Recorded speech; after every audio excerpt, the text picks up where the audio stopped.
Assalamualaikum warahmatullahi wabarakatuh. Perkenalkan, saya Algi Maulana Ibrahim dengan NPM 202243501168. Pada kesempatan kali ini saya akan menjelaskan tentang aplikasi prediksi minat baca yang fungsinya untuk mengklasifikasi tingkat minat baca para siswa di SMA Wijaya Kusuma berdasarkan aktivitas mereka di perpustakaan. Sedikit penjelasan untuk aplikasi ini, untuk metode yang digunakan yaitu klasifikasi naive Bayes. Lalu untuk database-nya sendiri menggunakan lokal database yaitu MySQL. Untuk tingkat minat bacanya yang digunakan sebagai output yaitu tingkat minat baca rendah, sedang, dan juga tinggi. Untuk variabel yang digunakan dalam menentukan klasifikasi tingkat minat baca sendiri yaitu ada jumlah berkunjung para siswa saat datang ke perpustakaan, ada jumlah meminjam buku di perpustakaan, ada lama membaca dalam sekali kunjungan, ada ketepatan pengembalian buku yang dilakukan oleh para siswa, ada buku favorit para siswa yang ada di perpustakaan. Untuk itu, langsung masuk saja ke aplikasinya. Di sini pada tampilan awal aplikasi, pengguna diharuskan login menggunakan akun yang sudah tersedia di database. Di sini juga ada fitur informasi aplikasi yang akan terus diupdate ketika aplikasi sudah mulai digunakan. Untuk username sendiri, kita bisa isi sesuai dengan data yang ada pada database.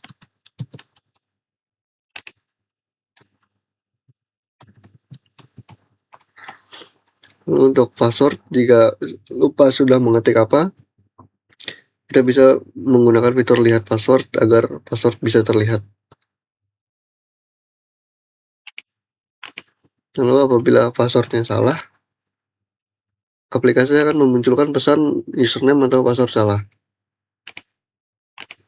Apabila username dan password diisi dengan benar, aplikasi akan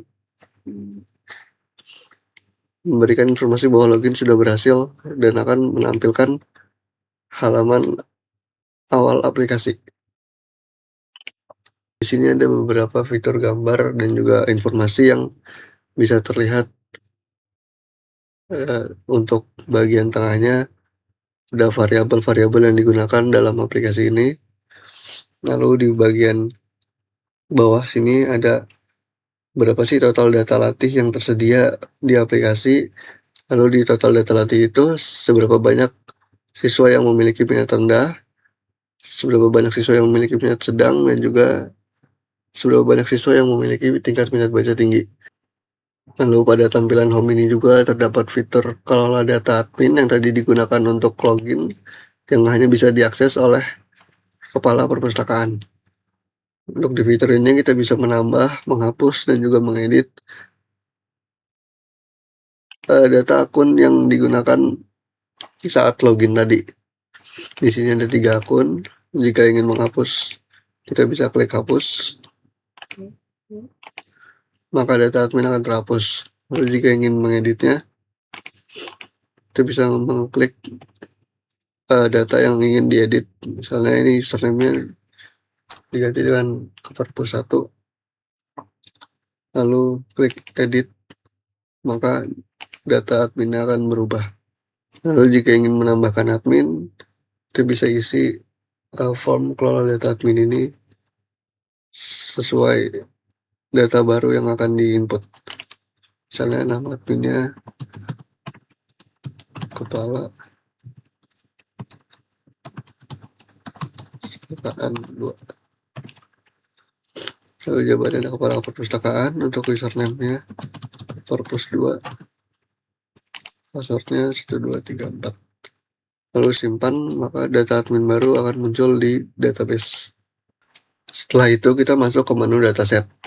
Pada menu dataset ini terdapat form input data yang digunakan untuk mengisi data para siswa yang akan digunakan sebagai data latih.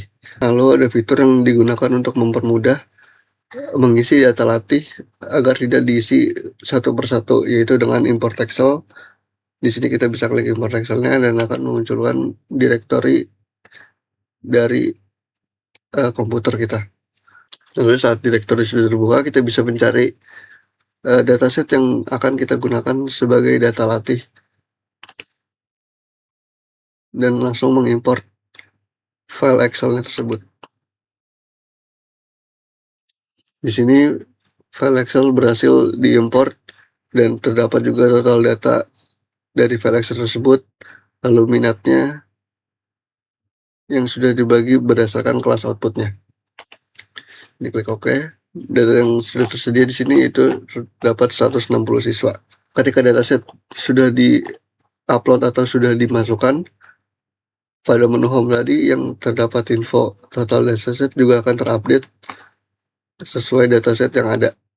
Tapi apabila ingin diinput secara manual, di sini bisa diisi melalui form input data. Misal kita lanjutkan ID siswanya 161, untuk nama siswanya Algi, kelasnya untuk diisi sembarang karena ini hanya untuk tes saja.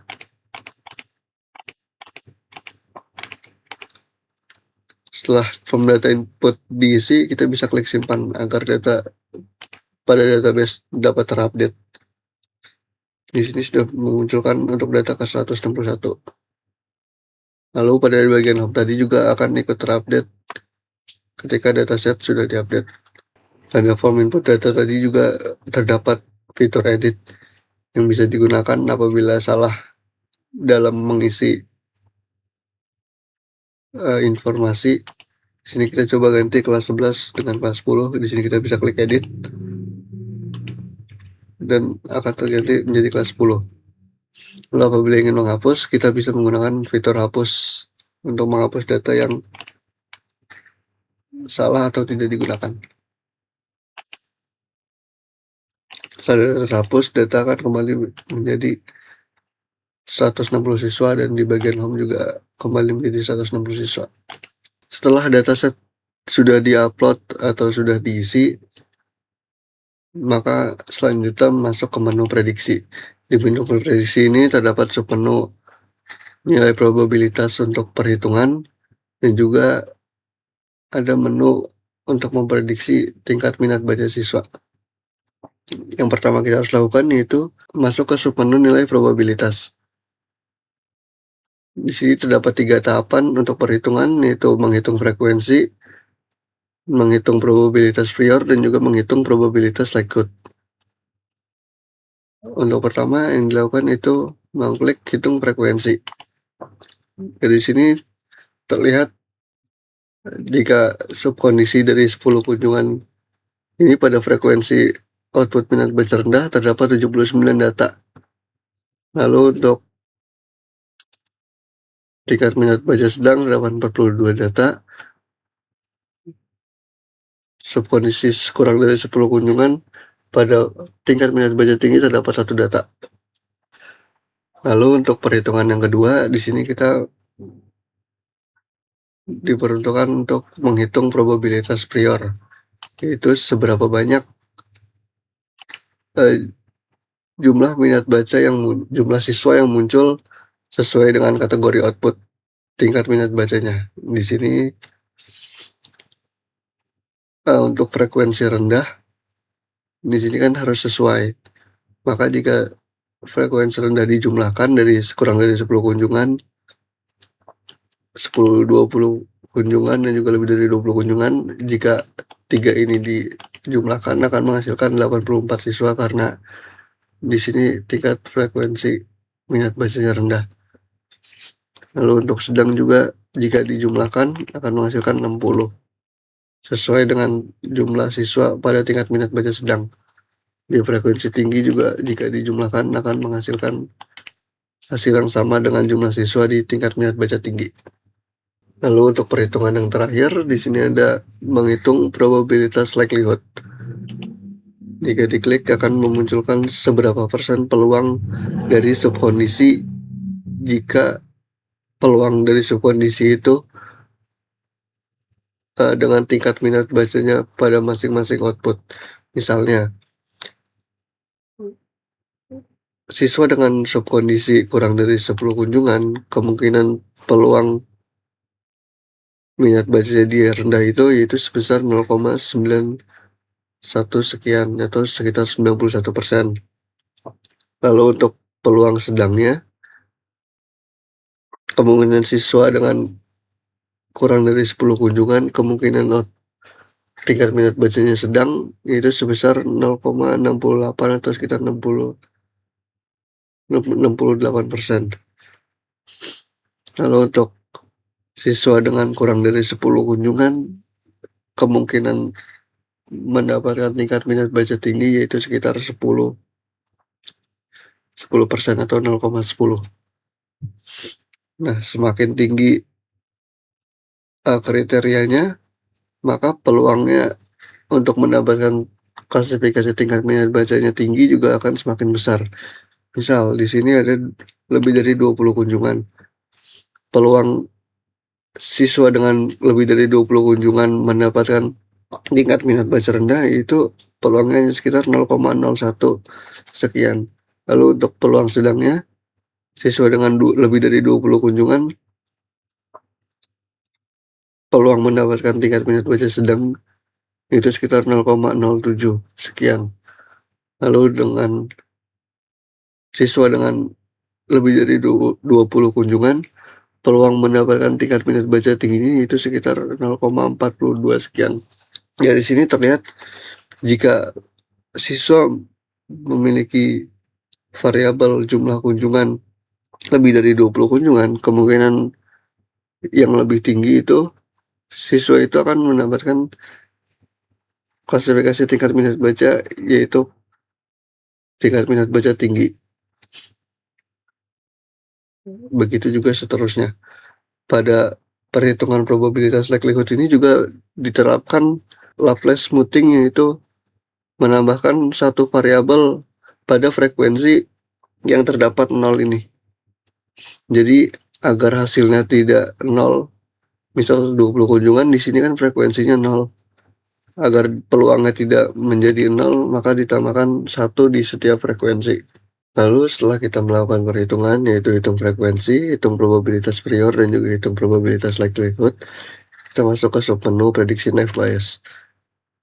Untuk di sini, fitur yang hanya tersedia yaitu import data uji atau data yang akan diprediksi. Di sini kita coba untuk import data uji dulu untuk melihat seberapa persen tingkat akurasi yang bisa diprediksi dari sistem ini. Ini kita masukkan data ujinya. Dari data ujinya ini terdapat 60 data siswa yang baru, 61 siswa yang baru yang tidak ada di data set atau data latih. Pada data uji terhadap 61 siswa ini, akurasi dari sistemnya itu yaitu sebesar 70,49%. Sistem berhasil menebak bahwa prediksi tingkat minat baca dari siswa-siswa tersebut adalah benar. Di sini juga dijelaskan untuk misalnya siswa bernama Firdaus Sauki bahwa minat bacanya peluang dia mendapatkan minat baca rendah yaitu sebesar 0,0031 sekian. Lalu peluang dia mendapatkan tingkat minat baca rendah yaitu sebesar 0,0116 sekian. Lalu peluang dia mendapatkan tingkat minat baca tinggi sekitar 0,00005 sekian. Di sini juga terdapat marginal dari yang akan digunakan untuk perhitungan tingkat keyakinan. Di sini tingkat keyakinan rendahnya sebesar 2,63%, lalu keyakinan sedangnya itu sekitar 96,94%, dan juga keyakinan tingginya itu sekitar 0,43%. Lalu juga terdapat prediksi awal. Karena ini merupakan data uji, maka prediksi awal juga sudah tersedia. Dia prediksi awalnya itu sedang, dan sistem berhasil memprediksi bahwa siswa dengan nama Firdaus Sauki itu tingkat minat bacanya sedang. Nilai keyakinan seberapa persen keyakinan sistem memprediksi bahwa si siswa bernama Firdaus Shauqi ini sedang, itu sekitar 96,94%. Lalu apabila contoh yang salah, di sini siswa bernama Nafisah itu peluang dia rendahnya itu sekitar 0,00011 sekian, lalu peluang minat baca sedangnya itu sekitar 0,000034 sekian, lalu peluang tingkat minat baca tingginya itu sekitar 0,00015 sekian. Tingkat keyakinan yang dapat dilihat oleh sistem untuk tingkat minat baca rendahnya sekitar 5,99%, untuk tingkat minat baca sedangnya yaitu sekitar 17,53%, lalu keyakinan peluang tingginya itu sekitar 76,48%. Nah, prediksi awalnya si Nafisa ini kan yaitu sedang ya, tapi sistem memprediksi bahwa si Nafisa ini tingkat minat bacanya tinggi berdasarkan data latih yang sudah tersedia. Tapi di sini sistem gagal untuk memprediksi bahwa si Nafisa ini seharusnya tingkat minat bacanya itu sedang. Di bagian prediksi ini juga terdapat filter untuk melihat siswa mana saja yang memiliki tingkat minat baca rendah, lalu siswa yang memiliki tingkat minat baca sedang, dan juga siswa yang memiliki tingkat minat baca tinggi dari data yang sudah diprediksi. Lalu terdapat filter juga keyakinan, yaitu seberapa persen tingkat keyakinan sistem bahwa sistem yakin prediksi yang dilakukan itu bahwa benar. Di sini bisa dilihat semakin tinggi nilai keyakinannya, prediksi sistemnya juga benar.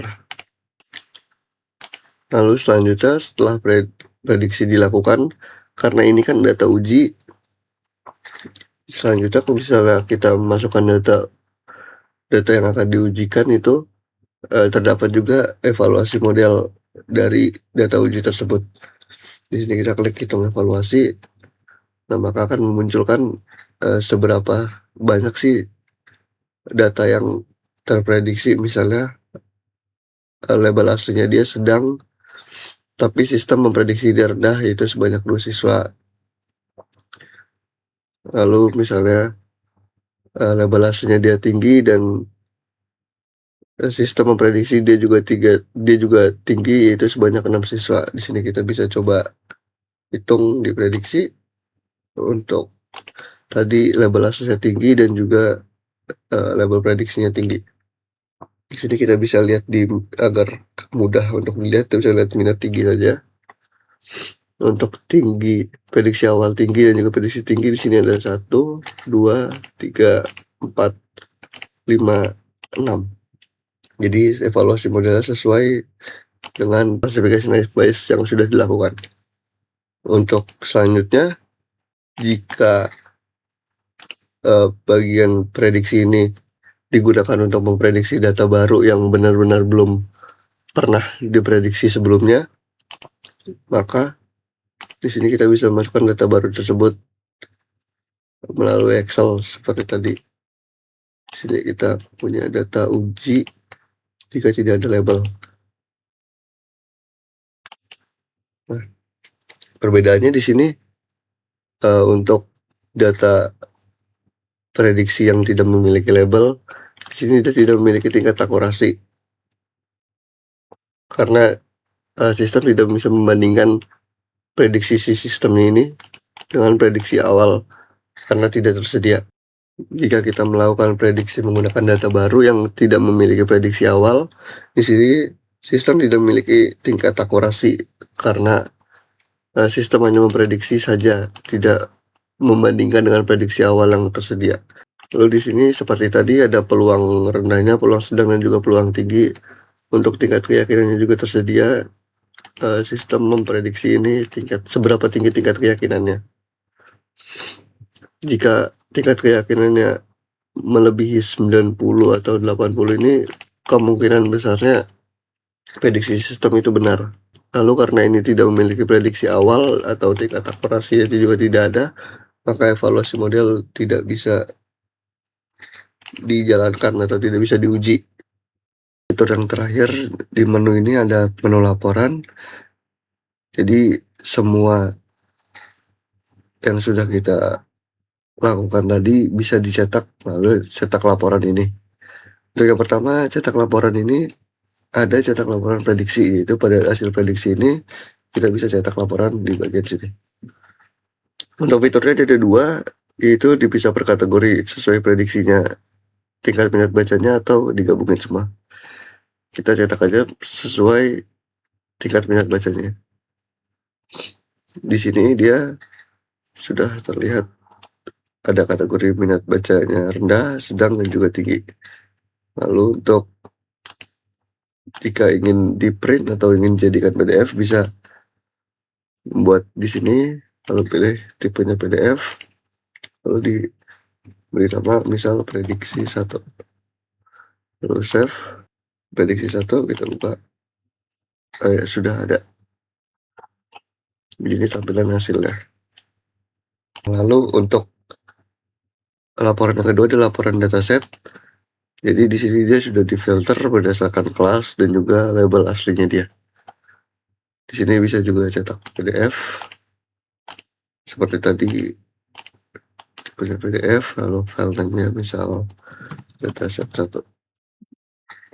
Kita save. Di sini dataset 1, kita buka. Dia muncul di sini. Halaman kedua, ketiga, keempat, sampai 7 halaman. Lalu untuk selanjutnya kita bisa cetak data perhitungan probabilitas yang sudah dilakukan tadi. Kita bisa cetak juga perhitungan 1 PDF, save. Nah, di file udah ada di sini, langsung dibuka. Datanya terbaca juga. Kalau untuk yang terakhir, cetak laporan yang terakhir yaitu tadi kan di sini di bagian prediksi sini ada nama-nama siswa yang ada sejumlah siswa yang terdapat di kategori rendah, sedang, dan juga tinggi. Karena ini berada di dataset, jadi laporan yang dibuat yaitu laporan dataset berdasarkan output minat bacanya. Di sini ada probabilitas priornya juga, ada total data, ada jumlah siswanya juga. Itu bisa kita jadiin PDF lagi. Ini fitur PDF. Di sini ada dataset per output. Kita bisa buka. Nah, hasilnya terlihat di sini. Yang terakhir ada fitur logout agar kembali ke menu login tadi. Di sini kita bisa pencet logout, lalu keluar dari sistem, dia kembali ke menu sistem prediksi saat login tadi. Mungkin hanya itu yang bisa saya jelaskan, kurang lebihnya mohon maaf. Wassalamualaikum warahmatullahi wabarakatuh.